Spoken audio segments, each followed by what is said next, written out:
সত্যি নদী দেখলে মনটা শীতল হয়ে যায়। আজকে আমার মনটা অনেক খারাপ, তারপরে নদীর পাশে এসে দাঁড়ালাম,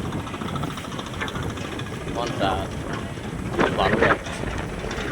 যদিও একটু বাতাস, নদীর উত্তাল, তারপরে মনটা অনেক হালকা।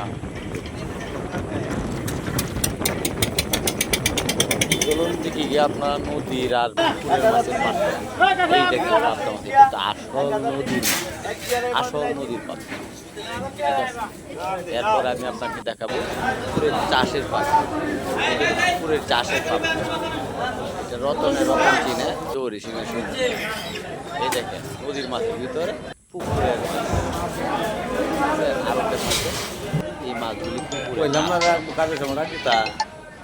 ঠিক আছে, এই দেখেন আরতে একটি ছেলে কাজ করে, তারা আরতি মাছ পাক করে আরতি খাবার দাবার শুরু করছে।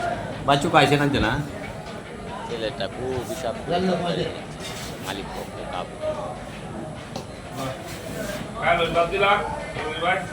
মাছ ল ইয়ে আমি তো খাইছি করে বলে অনেক হিসাব করে চলতে হয়।